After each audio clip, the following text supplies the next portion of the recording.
which stands for the United Nations Educational, Scientific, and Cultural Organization. UNESCO was established in 1945 in the aftermath of the Second World War to help rebuild the world's educational systems and to safeguard cultural heritage in all its forms in times of war and in times of other contentious political climates, which I think is very important in today's society as well. The Memory of the World program specifically was established 30 years ago to recognize the most significant collections of archives or documentary heritage. And we've seen copies of Mary Ann Shadd Carey's documents on the screen before, and there's copies out in the hallway. The Canadian Memory of the World program established its own national committee in 2017 with the specific goal of recognizing the most important archival collections in this country that speak to the global story, the national story of who we are.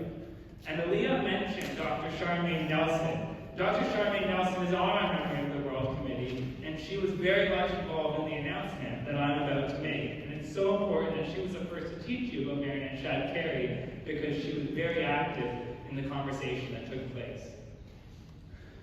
It's an honor for me to be the chair of the Canadian Advisory Committee for the Memory of the World program because we have, in the past 6 years, recognized 28 collections as being nationally significant, collections that tell us the story about who we are. And some of these we've heard in our educational experiences, like the Hudson's Bay Company archives. They're important. We've also had the chance in recent years to commemorate collections that are vitally significant that talk about the Black Canadian experience in this country. So last year, we commemorated the archives of Dr. Anderson Ruffin Abbott as being nationally significant, the first Black doctor to ever work in Canada. His records are at the Toronto Public Library.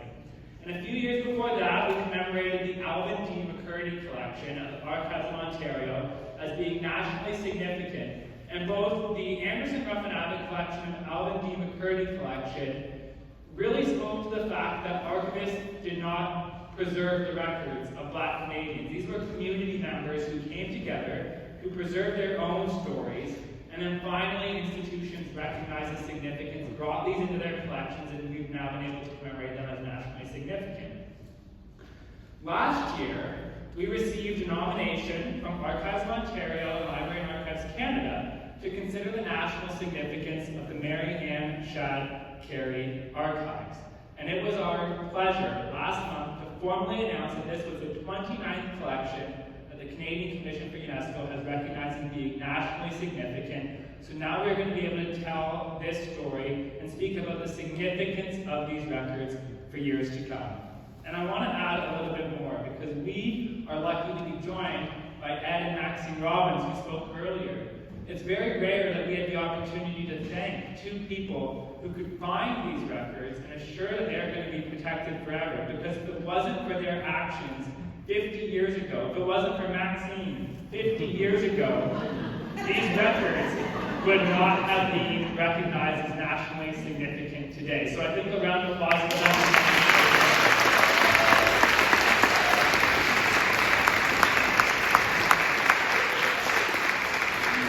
The archival records of Mary Ann Shadd Carey reflect a transnational story. We've heard that many times. It demonstrates the strength, intelligence, and perseverance of a reporter, an advocate, and a community member at a time of immense social and cultural change. And again, the records that we have here at the Archives of Ontario and Library and Archives Canada tell this Canadian component of a story. We've heard that. We've also heard speakers today say that she challenged this idea of the border.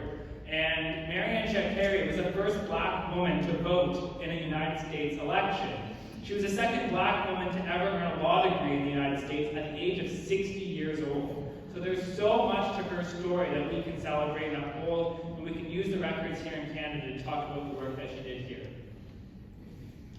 And again, the Mary Ann Shadd Carey records joined the Alvin D. McCurdy collection, the Anderson Ruffin Abbott collection, the Viola Desmond Court records of the Nova Scotia Archives as collections that the Canadian Commission for UNESCO has recognized as being amongst the most nationally significant, not just a story for Black Canadians, but a story of everyone in this country. country to understand where we've been and where we're going in the future.